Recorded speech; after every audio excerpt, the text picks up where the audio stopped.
Homage to the Venerable Monk Liao Ming, to Master Sakya Tsang Kung, to the 16th Dharma King Kamapa, and Master Tupten Darji. Homage to the main deity of Homa today, the Mahajundi Buddha Mother.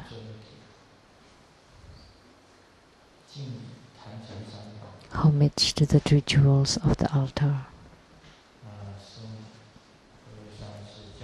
Simu, all masters, Dharma educators, Dharma teachers, Dharma teachers, Dharma lectors, Dharma assistants, temple directors, fellow disciples here and over the webcast, our guests of honors today. From the KMT party, Kaohsiung branch, the Vice Chair, Mrs. Xu. Welcome. From the Zhongshan Medical University Affiliated Hospital, the Chair of the Plastic Surgery Department, Dr. Cheng. A notable businessman from Hong Kong, Mr. and Mrs. Lee.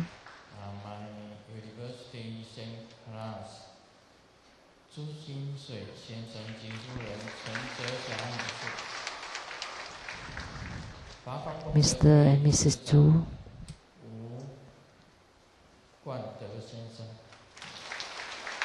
The head of the Lotus Light Charitable Organization, Mr. Wu. Attorneys to the True Buddha Foundation, Mr. Luo and Mrs. Huang. A well-known TV host star, Mr. Tai Ziyan.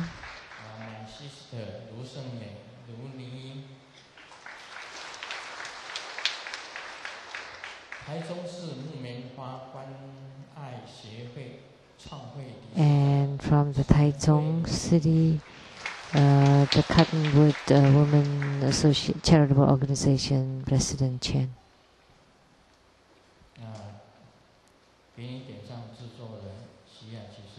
Producers for the Illuminating Your Heart TV program, Ms. Rebecca Su. And for the development stages of Tantrayana and the Platform Sutra, producers Master Lian Yue and Ms. Pei Jun.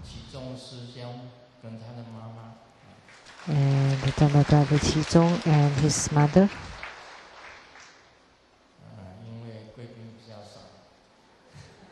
Because our VIPs are not many, so I added a few. Actually, we have many VIPs. Only that they did not register themselves.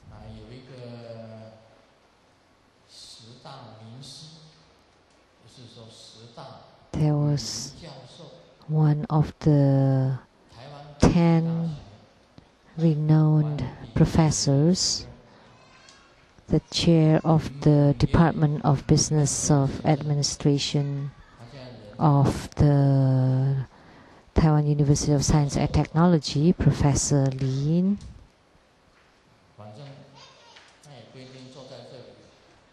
He may not be here. He may be at the corner somewhere.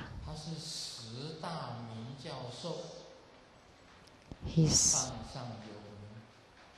one of the well-known professors, and he has written a book on business administration. So any business administration students would read his book as a textbook. Professor Li Mengyan.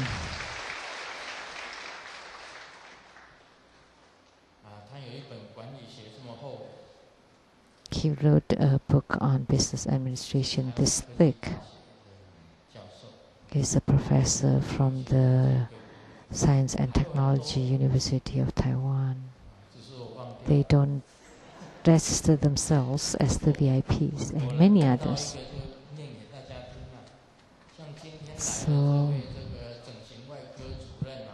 like the chair of the plastic surgery department, Dr. Tsang, please stand up. When I lived in the Lian community, he visited me already, and he was still in college then. And because Simu was busy, and he carried Lu Fo-qing, his Holiness daughter. And he often said that, let me do some plastic surgery on you or on Simu.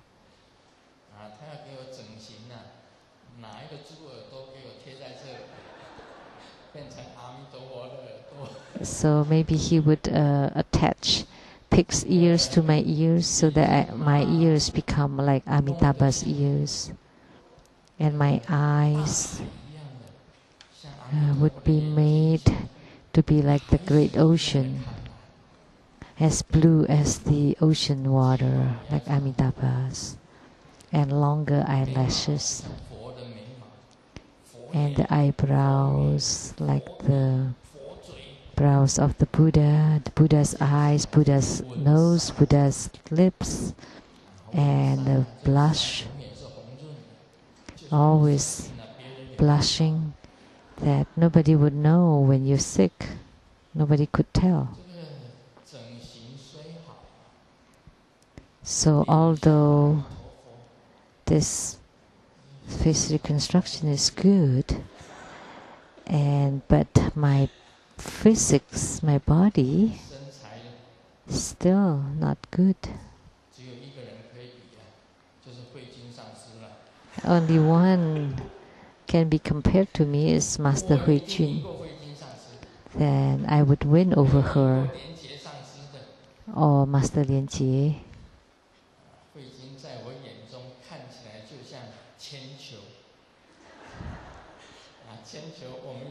So Master Hui Jun is like a ball, a lead ball that you have to run and then you throw it, and the ball would roll. So like when I see Master Hui Jun coming toward me, as if it's a ball rolling. But although she's small, her ideas are big.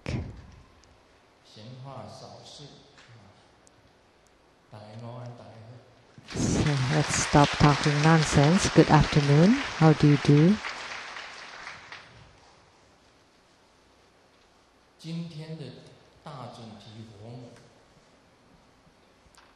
The Mahajundi Buddha Mother today, someone said, Grandmaster, how come you wear yellow? Actually, Mahajundi Buddha Mother, you can wear any color. She has 18 arms, so she's also called 18-armed Kuan Yin, Avalokitesvara. She can do purification because she's the deity of purification. And she can subdue because her 18 arms can subjugate. And she can also enhance love, respect, and harmony. And she can open your third eye. She can bestow blessings.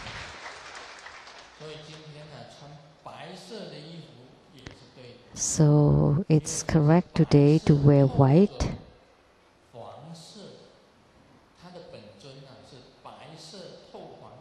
Because this main deity is white and yellow.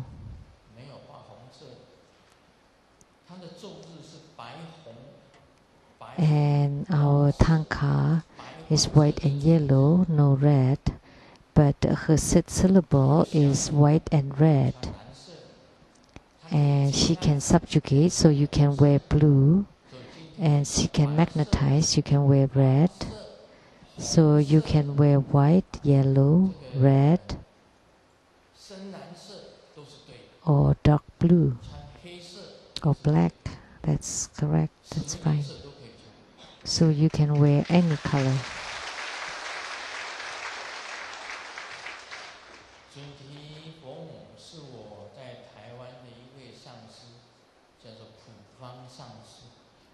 One of my gurus in Taiwan called Master Pu Fang.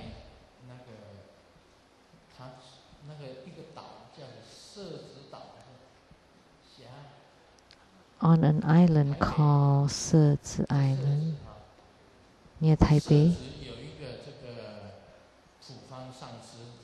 On this island there was Master Pu Fang who built a temple, and inside it they're all Mahajundi, Buddha Mother.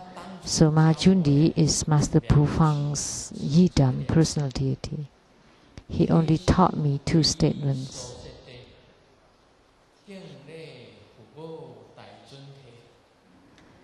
So refuge in Mahajundi and homage to Mahajundi. So inside his temple and on the walls, they're all Mahajundi, Buddha Mother.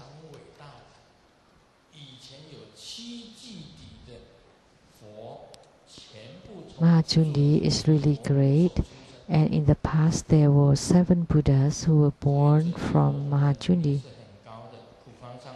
So Mahajundi is very high.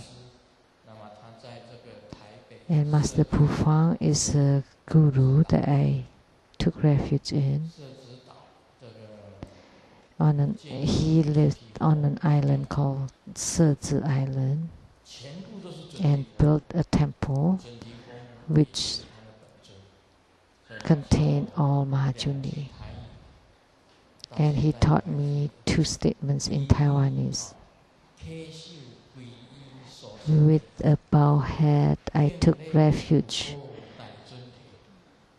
The deity I take refuge in, and homage to the Mahajundi Buddha Mother.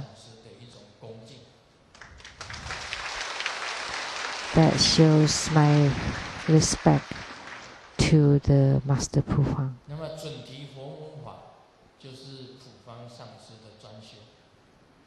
So the focus of Master Pu Fang's practice is Mahajundi, and Mahajundi is his main deity and also his main protector.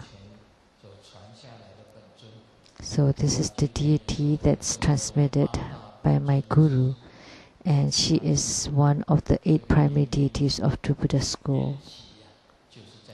And that's where it came from.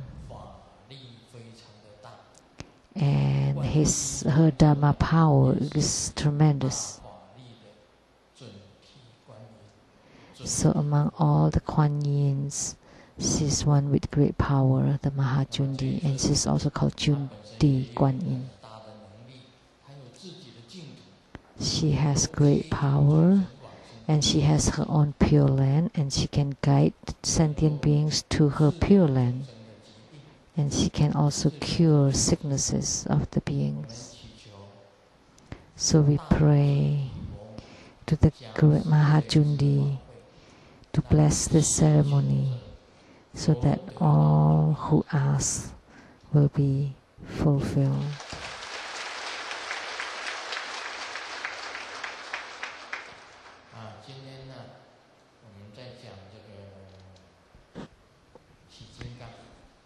And today we will continue to talk about Hevajra.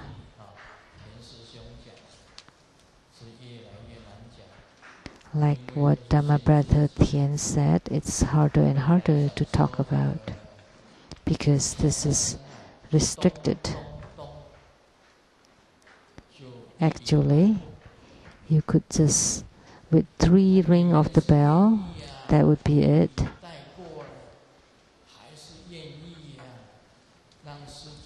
You want it that way, just let it slip, or you want the detailed explanations. For detailed explanations, it would be restricted to those below 18 years of age.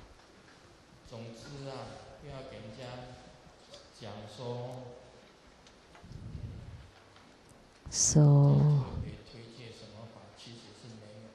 don't say that I strongly recommend this Dharma practice. That's not the case. There was a disciple in Hangzhou as a university professor. His name is Tsang, Professor Tsang. And he's also Grandmaster's disciple.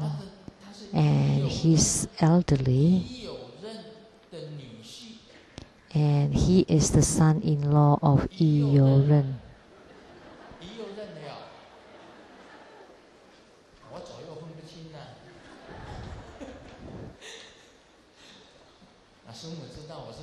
Yi-ren.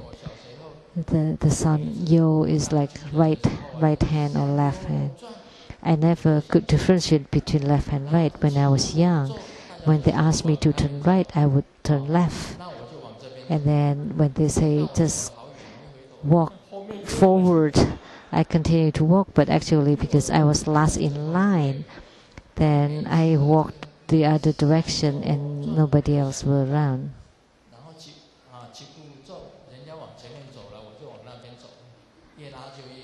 Because when they say turn right, I turn left. And then I walk the other direction.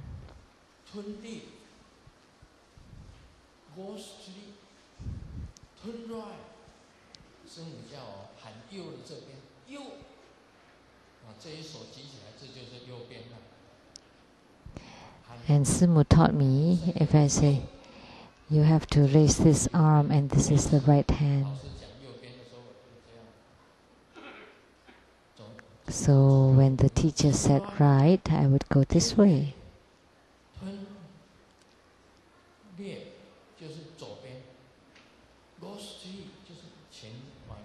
Turn left is turn left and go straight.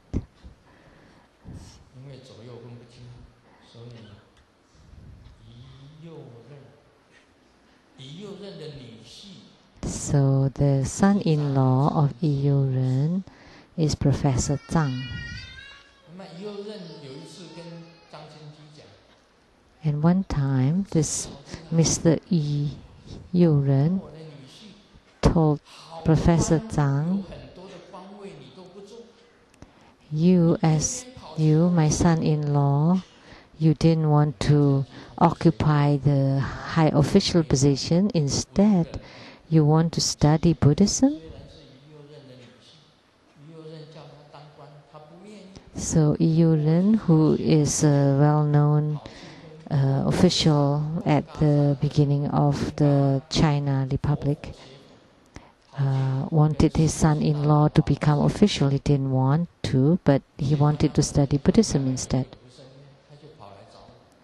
He studied at the Great Dharma King and many other great masters, and then when he heard of Sheng-yen Lu, he took refuge in me, and I gave him empowerment and blessings. So Professor Tsang Chenji, and he had written many books on Milarepa, biography, and one of the other books that he wrote is What is Buddha Dharma? So I took his book to find the laity Li Bingnan, and I told this Master Li that Professor Tsang wrote a book very good, and this Master Li, which is the laity Li, said, I want to ask him. He said, you want to ask him, what is Buddha Dharma?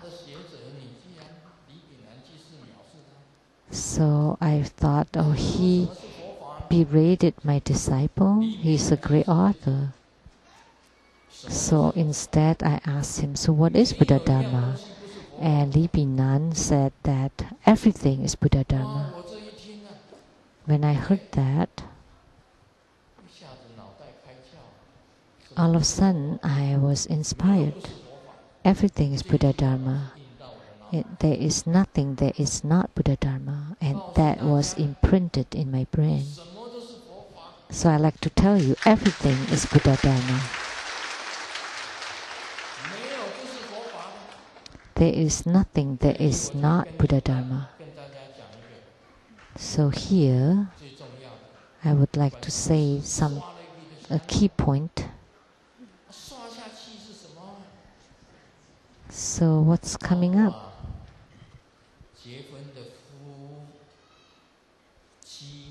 Including the marriage couples when they're on their first night. What happened is also Buddha Dharma. So today, when I teach this Dharma, monks cannot learn this.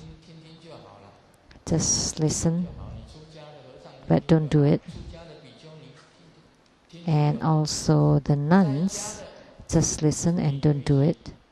But if you're lay practitioners, you can learn it.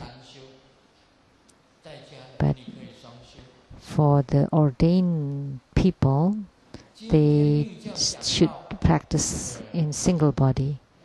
But the laity can do the dual body practice. So what I like to teach is the practice of the first night of a marriage. Like the laity master Li Binan said, everything is Buddha Dharma. If you don't follow the Buddha Dharma, then there would be a deviant practice.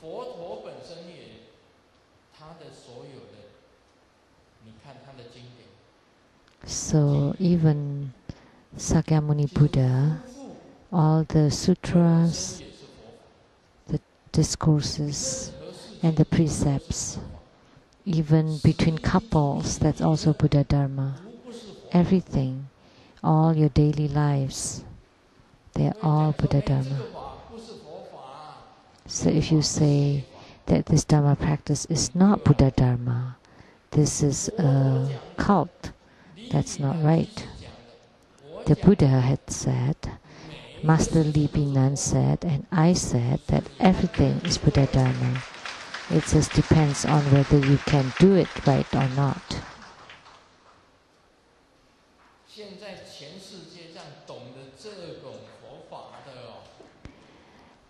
In this world, there are very, very few who can understand this Buddha Dharma.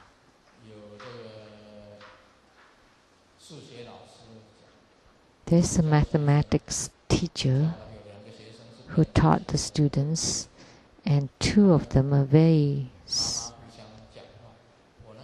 dumb. They couldn't do well in mathematics, and their mothers were talking to each other. My son is really bad at mathematics, and the other one said, and my son is first or second. Oh, that's good. Oh, my son can only count 1 or 2, so first or second, which also means just count 1 or 2. They cannot count 3 or further. But the Buddha Dharma that I taught today is very complete and perfect. And what I'm teaching for the time being is something that is understood only by very, very few people, maybe 1 or 2. So, simply said, in doing this practice, what is it that, how do you consider doing it according to Buddha Dharma? If someone, a great Rinpoche or a great practitioner, a great yogi, and if they hear my statement, they would know that Grandmaster Lu is correct. In doing this practice, first, you visualize your bed to be a big, huge white lotus blossom. And the couple is at the center of the lotus blossom, a blooming blossom.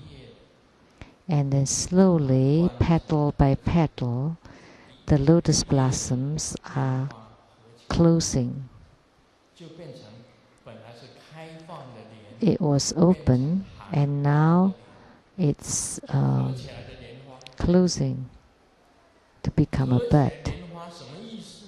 And what does this mean to be the budding lotus? That it cannot be seen by the ghost and the gods. So first, from the open lotus blossom to become a closed blossom. And the couples are at the center of the blossom. And they cannot be seen by the gods and the ghost. It's as if nothing. That's the point number one.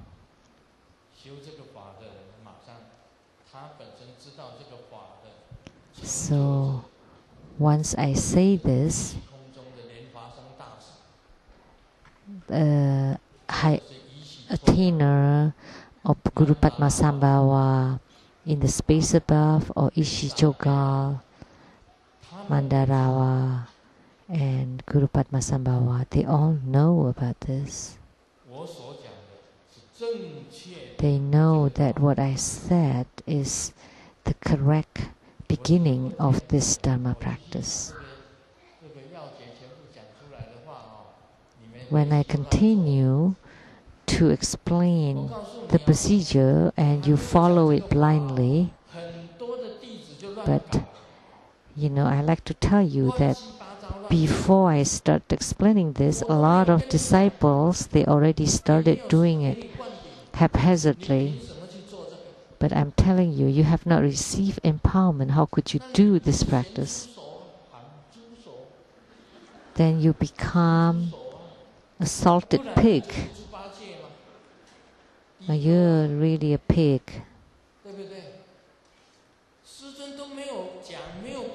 Grandmaster hasn't gave the detailed teachings, and Grandmaster hasn't bestowed the empowerment. So it's either pig guy or the pig gal. Because this Dharma practice is very secret and it's not to be transmitted. It's very strict. You have to receive empowerment and you have to have attainments in non-leaking and in empty nature.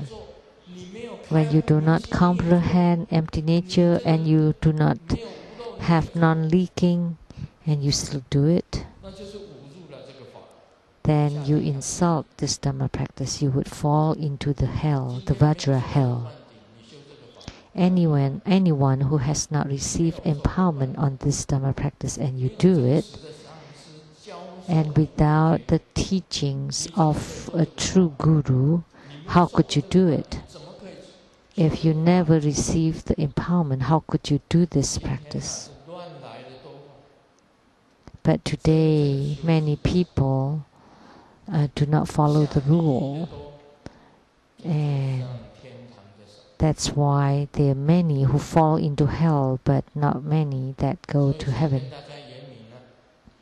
So here I would like to exclaim clearly that you have to follow the concepts and you have to also be legal, lawful.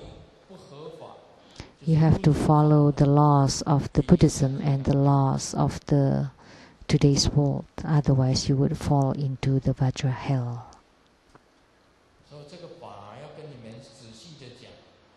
So this Dharma practice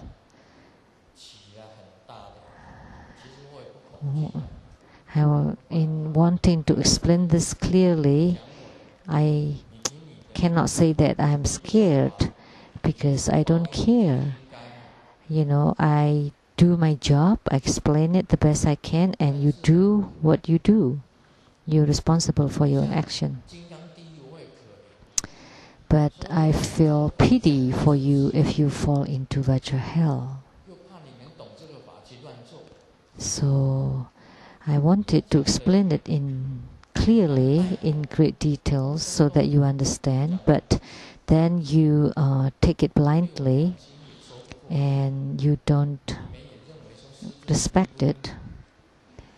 But if I just kind of pass it, then you would say that I don't really understand. So I have to explain it just right, so that you don't mistake it, or you don't play it wrongly, but also explain that I know the Dharma.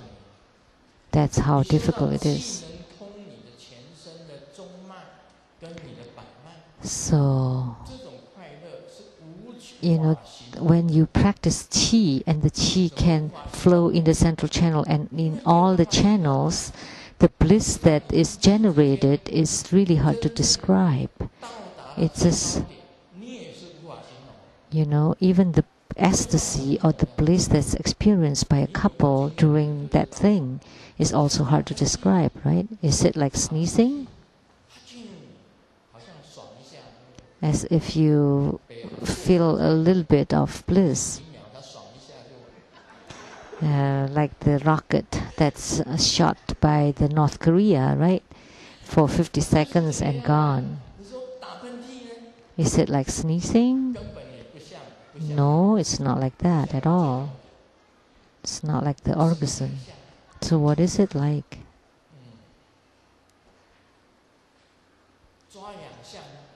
Is it like scratching when you itch? So you felt good when you scratch, when you're itching. But after you finish scratching, your skin is red and rash. That's bad. Maybe scratching the athlete's feet? Is it similar? Well, it's similar, but it's not it. It felt good. Or when you have a foot massage,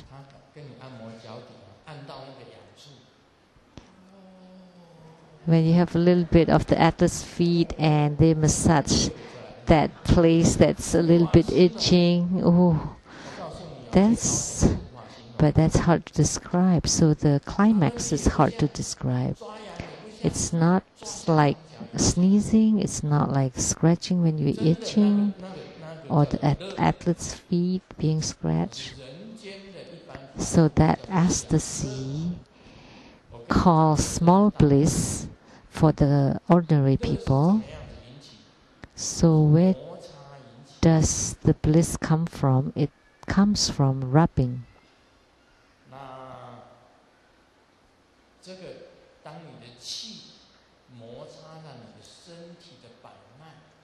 When the qi is rubbing against the channels in your body,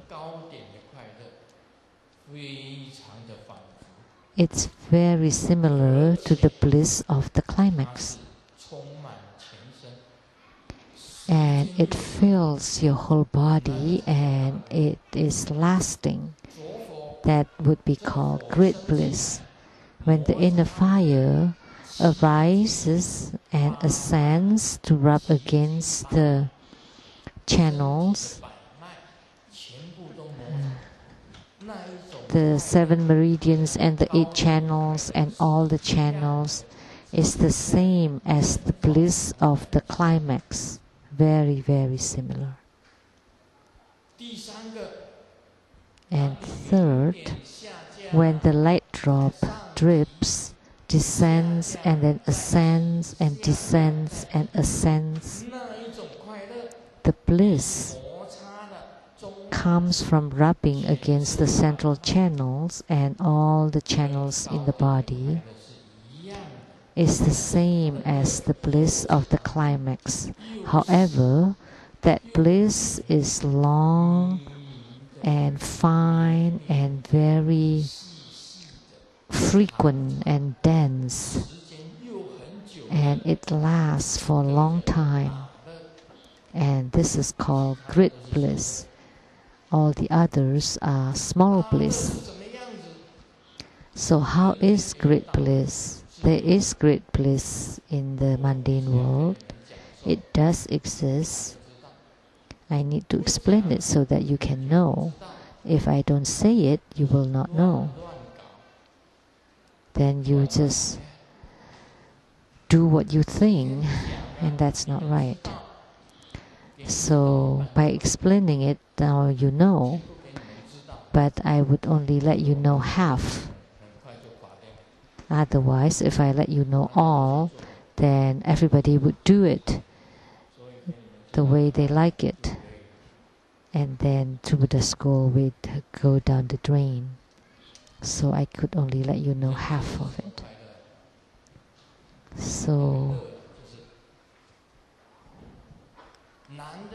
what bliss is in this world? When the man cried out for a moment, and the woman also just cried out for a moment. At the climax, that's how it is. Just like the rocket of the North Korea, it just shot it up for 50 seconds and then fell into the ocean. So the ecstasy only lasted a few seconds. Maybe some for a minute or a little bit longer. But that's it. But the great bliss is different.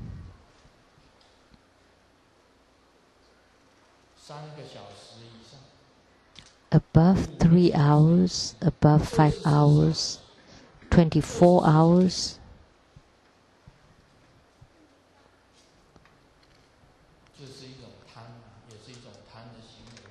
But that's also an act of greed. But when you are greedy, you're in samadhi, you're in meditation, and that's called the meditation of desire and bliss. And in meditation, you would see, all of a sudden, you would see light. And then everything would become empty and return to the original, and you would see your Buddha nature, and you would see the light of the light drop and the Vajra chain. So at this level, you would be able to see the light of the light drop in meditation. So you can enter into meditation in this, and this meditation is called meditation of desire and bliss. So in the meditation of desire and bliss, you can also see the light of the light drops and the Buddha nature. And then you can abide in the expansive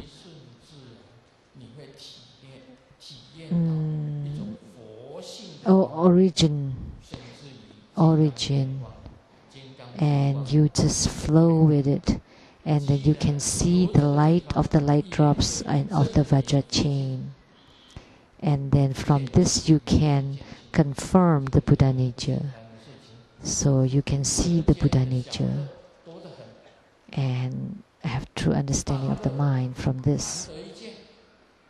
So there are many small bliss in this world, but the great bliss is rare and fine between. There's a joke. There's a couples went to the top of a mountain, a restaurant there, and the husband ordered wild vegetables and wild mushrooms.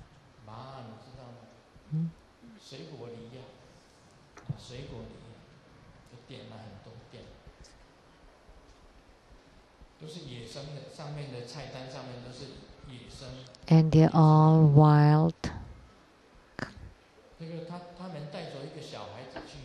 And they took the child And the child asked the dad, "Why did you order all wild vegetables, mushrooms, animals? They're all wild." And the dad said, "Wild is best." And then the son asked, "Mom and Dad, am I also wild?" Because Dad said wild is best.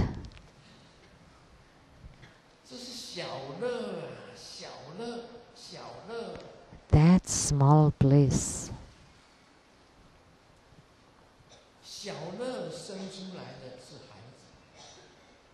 So from small bliss, what's born is a child, but from great bliss, what's born is sariras. I heard that Yi chapter from Master Le. He conducted a ceremony, and then there are many sariras appeared. So what happened? The table experiencing great bliss? Maybe that's what happened. How could many sariras appeared on the tables? And he said, by the blessing of Grandmaster. So Master Le gave birth to a lot of sariras. Should I continue? I will just talk in theory.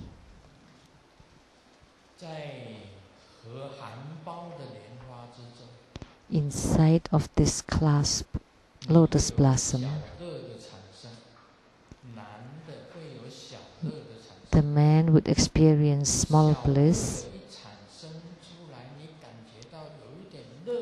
when there is this small bliss appeared, and you know and you recognize that this would finish very soon.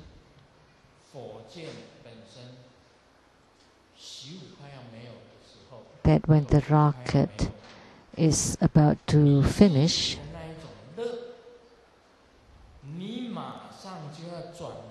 when you recognize that bliss, you have to immediately transform it into empty nature. My guru, Master Trubtantarji, in the Jing Buddha ethic in Hong Kong, he said, if I want it long, it would last, and if I want it short, it would be short. What are you talking about? What is long and what is short? I did not understand. The people in the audience said, so if you don't understand, you don't. If you understand, you understand. He said, if he wants it long, it's long. If he wants it short, it's short. This has meaning. When you feel the bliss, you have to transform it immediately into empty nature.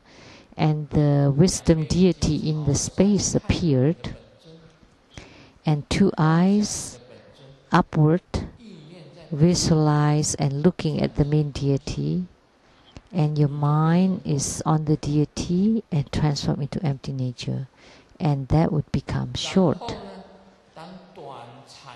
And when short happens, it would be withdrawn.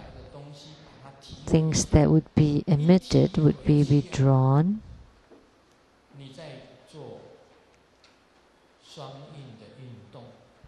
And then you do the exercise of this practice. And then it will become long again, and then transform it into empty nature, into emptiness, and then it would become short. And then to exercise again. And then the bliss would appear, it would become long, and then you retract it, become short. So long and short and long and short. So this is the execution of both bliss and emptiness, empty nature. So the bliss and the empty nature are combining and merging. So it's transforming, changing from bliss to empty nature to bliss to empty nature and bliss and empty nature. So typically every 7 minutes there would be one bliss, and you transform it once, then it becomes 14 minutes. When you transform it 3 times, then you would last 21 minutes. That's the time for normal people. And then if you transform it again, that would be 28 minutes, or 5 times 7, 35 minutes, 42 minutes. When it's 5 times 7, 35 minutes, that's the standard for Americans. The standard for Chinese, 20 minutes. And the standard for Indians, 45 minutes. If you know how to transform the bliss into empty nature and you start again one more time, and you turn this 10 times, then you would be doing it 70 minutes. So an hour and 10 minutes. So each time 7 minutes, and you have 10 climaxes. Then, so what you're doing is you're doing the execution of both bliss and empty nature. So this is the great bliss in this human world. At least you would last more than 1 hour. So this is the theory. This is theory. The application of it is also this way, but this is the theory. And if you know how to do it, and you really know how to apply it, then the man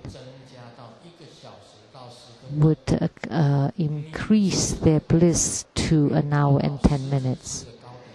And then the bliss of the woman would have climaxes over orgasm over 10 times. So this is the theory of the execution of bliss and empty nature. Because at the climax you did not leak the light drops. Instead you transform it into empty nature, and then you can restart all over again.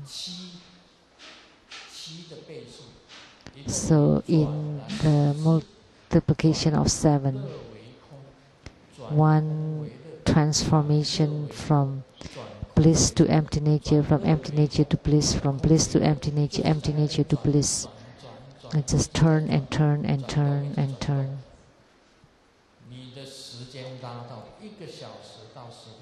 And then you continue do it for 1 hour and 10 minutes, and you turn it 10 times. And that would be the execution or Dharma practice of the bliss and empty nature, from the non-leaking and empty nature practice. Because you know, you're very sensitive that you are about to reach the orgasm, and then you lift, you use the qi to lift the light drops up, and then you would reach 4 bliss and 4 empty nature. And the 4 bliss is the initial bliss, superior bliss, supreme bliss, and the ultimate bliss. And then the 4 empty nature. So the execution of bliss and empty nature. So this is theory. So you understand?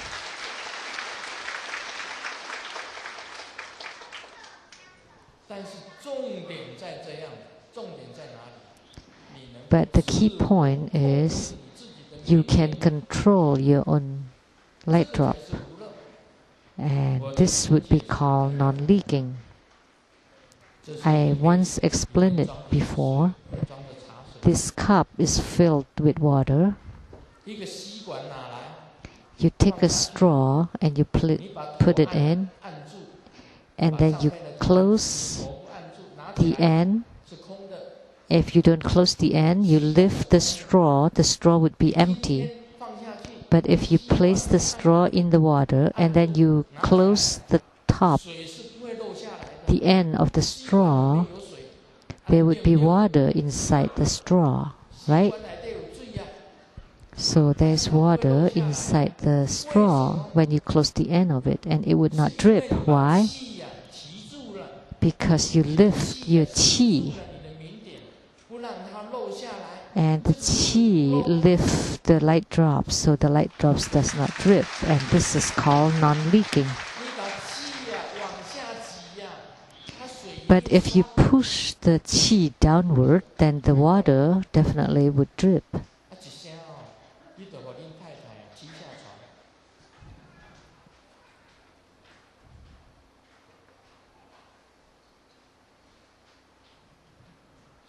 If you do that, your wife would kick you off the bed.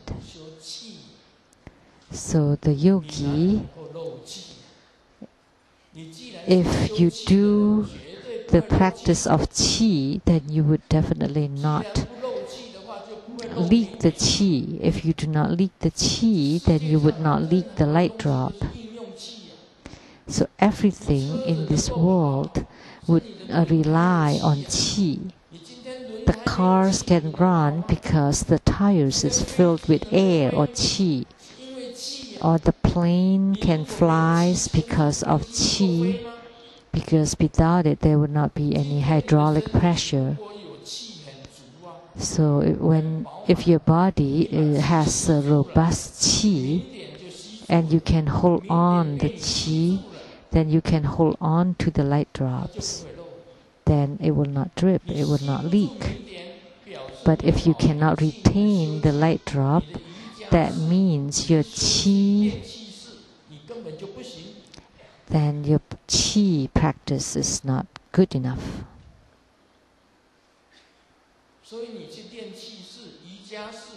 So if you're a qi practitioner or you're a yogi, you do practice on qi, then if you're good at this, then you will not leak or the light drop. So if you leak it, then it's like the tires that leak the air. Then you have to add the air.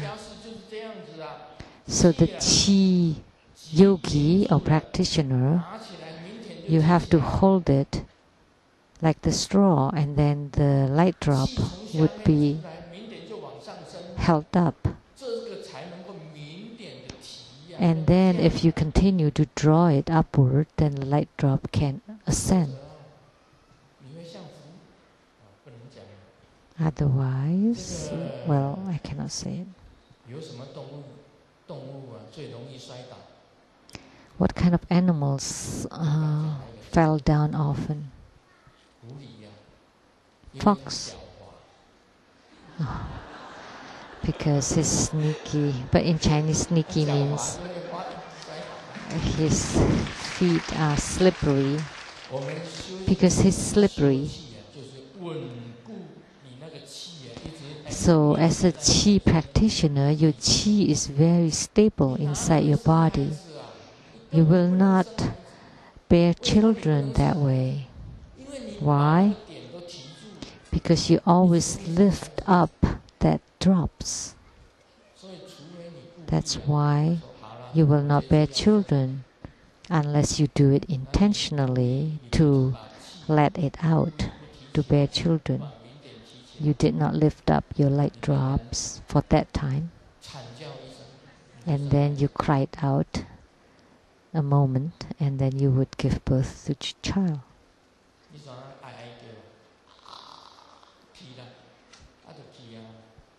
You cried out, and then it's gone.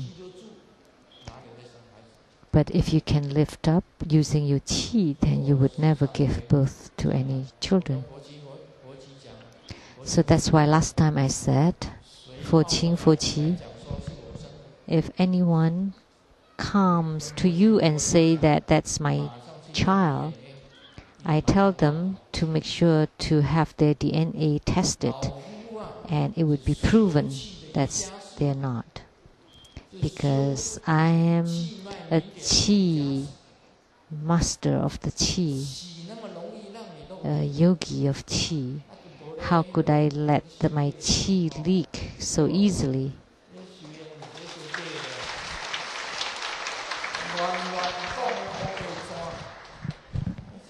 That's not false.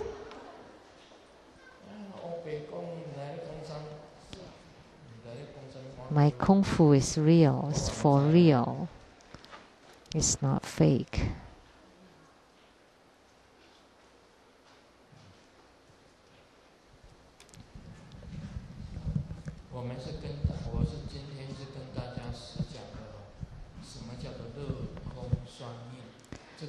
So what I explained today is what is the dual execution of bliss and empty nature.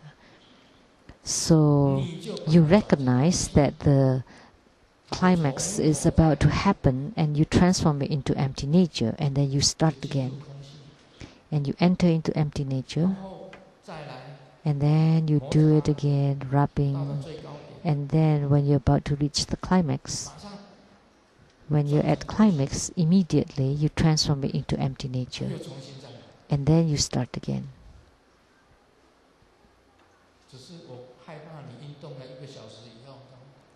But what I'm afraid of is that you would do not have the stamina to do it for an hour.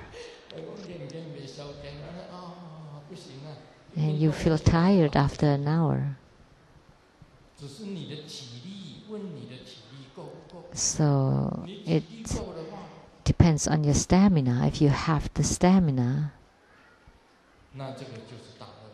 then you would have great bliss.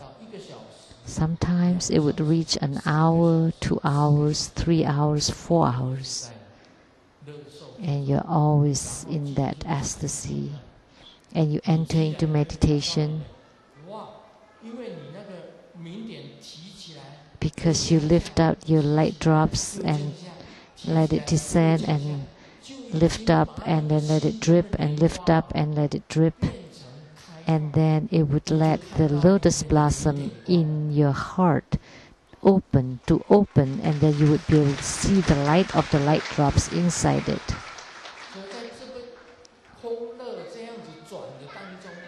So in these transformations of the bliss and empty nature, that's called the meditation of desire and bliss in Tantra. This is only in theory. I did not tell you how to practice it. If I didn't tell you, you wouldn't know. If you want to know, then find me. Then I would tell you one-to-one, verbally. So only one-on-one. So with one mouth, 4 ears, my 2 ears and your 2 ears. Then you would understand. But to receive this empowerment is not just to give this very thin red pocket, $100. I want to receive this empowerment and learn this Dharma practice with such a small offering. No. Oh my, oh my. Then one-on-one for a few hours giving this teaching, and you only offer such a slight offering. It's not comparable. I am kidding, of course. But you have to show your sincerity. Because that practice is very difficult to do, and it's something that attains through hardships. Someone said they're meditating for 4 hours. They could meditate for 4 hours. And his disciples said, "Oh, you're so great, you can meditate for 4 hours." And then the Guru said, the first 2 hours, sit in the 7 postures of meditation, like the Buddhas behind. And the last 2 hours, because the legs are numb and sore, I could not stand up anymore. So I feel bad for the Buddhas over there sitting in that position. Why did they sit for such a long time? Because they couldn't stand up anymore after sitting like that for a long period of time.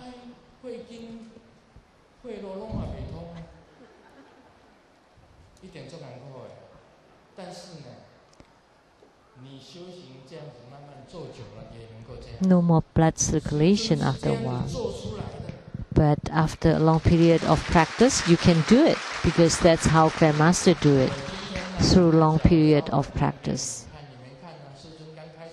So I sat in a full lotus position for a while, but actually if you do continue to sit like that, you would feel sore and numb too.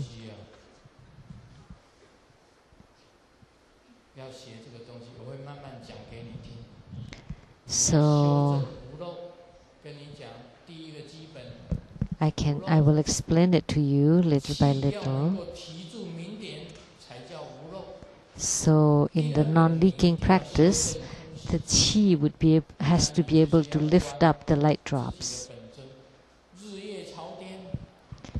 You have to visualize your own main deity and the sun and moon facing the heavens, and then the tip of the tongue touch the top palate, and then the abdomen retracted, the anus retracted, and then your fist, and also inhale. So Amitabha in the space, and the 2 eyes looking at him, that's the sun and moon facing the heaven, the tip of the tongue on the palate, and then press on the throat, and then the abdomen and the back retracted, and also retract the anus, and also the fists with the thumb inward. So that's all the tips and tricks of this in order to be non-leaking. So when the 2 eyes looking at the main deity in the space, you're entering into the empty nature. You cannot be that your 2 eyes are thinking of the main deity, the 2 eyes looking at the main deity, but your mind is thinking of what's under you. Then you would be dead.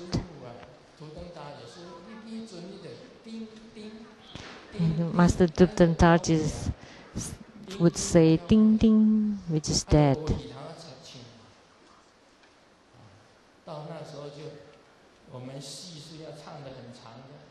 Because we want to do this for a long time. So in the meditation of desire and bliss, you would be able to see the empty nature, you would be able to see the light of the light drops. This is something that you could not fathom before. This is spiritual cultivation. And this is said by the Buddha Sakyamuni, that everything is Buddha Dharma. And the lady master Li Binan also said everything is Buddha Dharma, and I also said that everything is Buddha Dharma.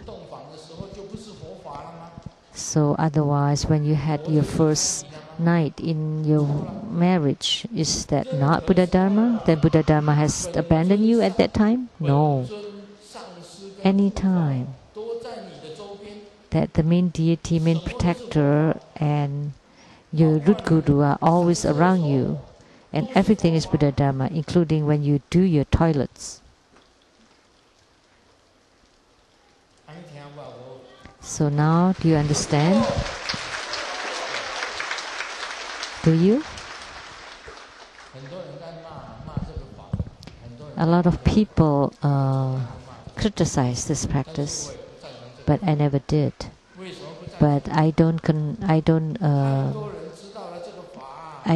recommend this Dharma practice either. Why? Because a lot of people do it haphazardly, and they bring bad reputation to the religion, to the practice. Because that's why this is called the highest Tantra, which is the topmost secret Tantra practice. Because this is actually very, very profound, and what I understand is too much. And my gurus taught me everything. Is it raining outside? Oh, the heaven cannot stand it anymore. And the heavens drips, their light drops.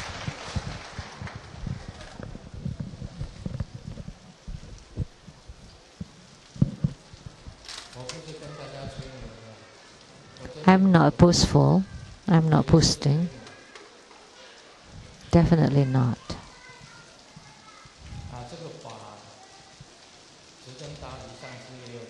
So Master Thupten Tarji also taught me this Dharma practice. Master Sakya Tsang Kong also taught me. And the Venerable Mang Liao Ming also taught me. I combine all the Dharma practice that they taught me to become one complete practice, complete formulas. That's why I truly comprehend all the non-leaking practice, the inner fire practice, the light draw practice, and I also know about the meditation of desire and bliss. So, although a lot of people criticize it and say that this is not the right practice, it's deviant practice, it's a black practice or cult, and evil doing. If that's the case, then the whole world is bad and evil. Then your parents are also bad and evil, then your grandparents and everybody. Then if everybody's evil, where did you come from? Then you come from evil then. So what is evil? So why do you always curse and scold on this? Because you can just transform the evil into the proper one. Why would it become evil? It's only evil when people misuse it and misdo it. But the true attainer, and like Guru Padmasambhava or Grandmaster, you cannot call them evil. Because if you call this evil, then everything in this world is evil, and you're also born out of evil. Then all is evil. But if it is correct or proper, of course you first need to have the high attainment in this. Then I would teach you the proper or the correct way. But if you misuse it, or if you want to call it that way, there's nothing I could do. But it has to comply to the ethics, to the law, and to the Buddhist concepts, and to the senses, that the two of you has to be a truly good companion. then that would be called spiritual cultivation. And first, you have to be a true cultivator, and you have to comply to all the laws of the different countries. Cannot violate the laws. So this has to be stated clearly. It has to comply to the senses, to the ethics, and to the laws. And you have to receive the third level empowerment, which is the empowerment of the highest yoga tantra or the topmost tantra. So I'm not boasting. So there was a mentally disturbed patient that was fishing in an empty pond. And then a nurse asked him, "How many fish have you caught? And the patient said, "Are you crazy? You're mad. You know it's an empty fish bowl that I'm fishing from. Why did you ask? So you must be mad."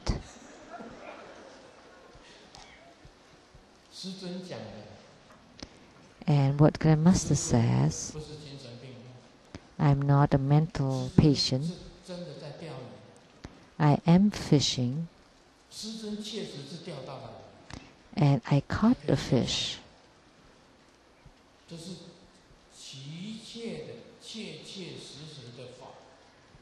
And this is a real practice.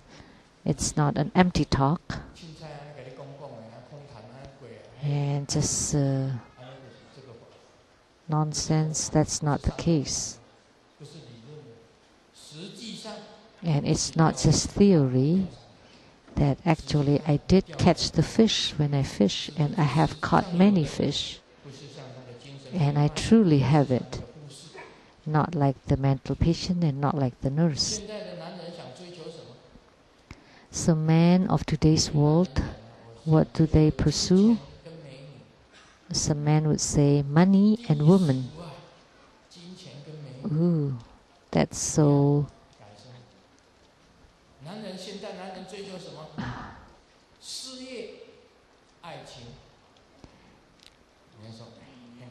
That's so corny. And second, there's a group of men that say, I pursue career and love.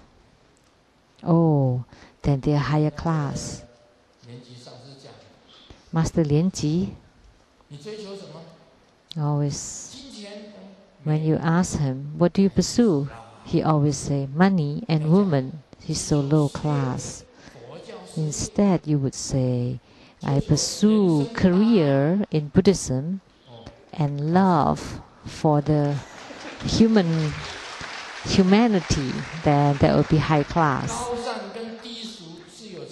So there is a difference between high class and low class.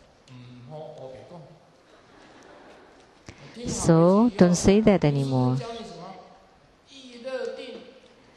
So after you go home and they ask you, so what did Grandmaster taught today?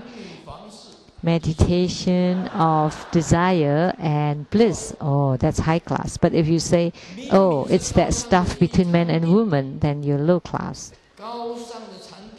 Because this is a superior meditation. It's not that thing in the bedroom.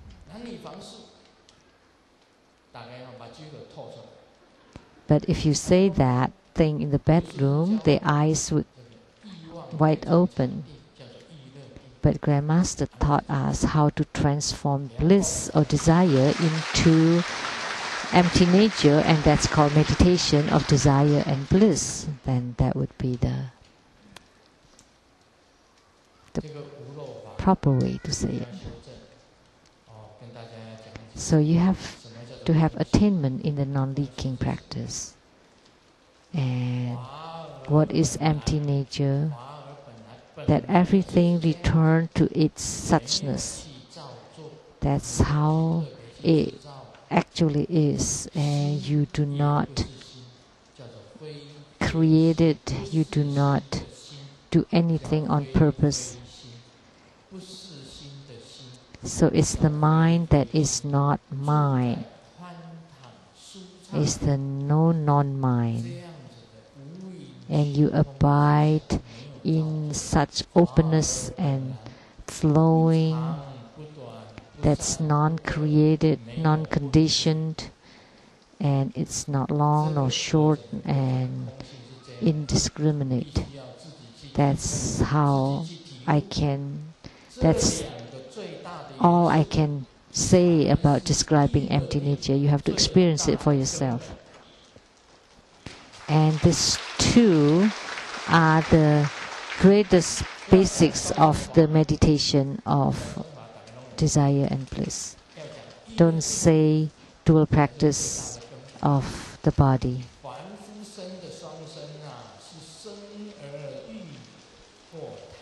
So the dual practice of ordinary people is to give birth to children. But the dual body practice of a yogi is to combine qi and qi, to connect channel and channel, and to merge the drops and drops.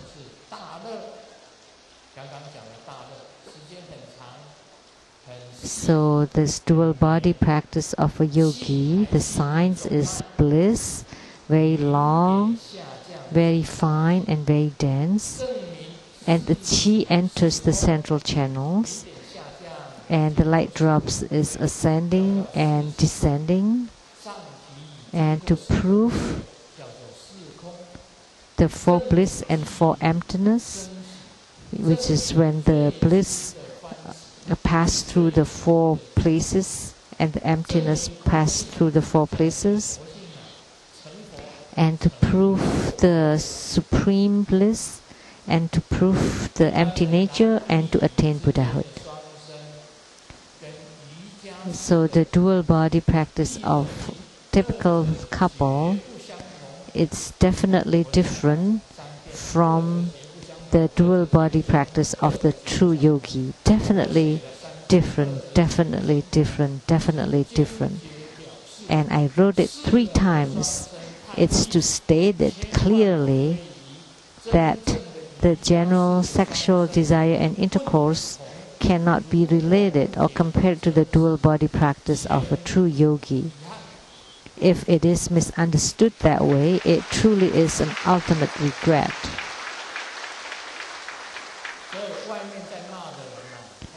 So those people who criticize this practice or this meditation because they relate this to the general bad thing between man and woman. Because if it is a meditation of bliss and empty nature, when you have attainments in the non-leaking practice, empty nature, and the meditation of desire and bliss, and if they have experienced that, then they would not criticize it. Then he would be a true yogi.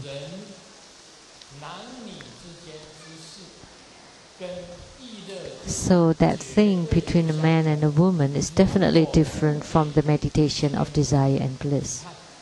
So if it is misunderstood, it is an ultimate regret.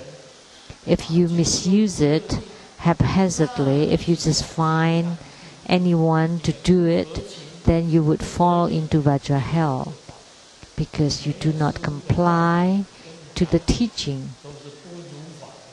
And without the teachings of the Guru, then you violate the Buddhist law. Oh, money penny home.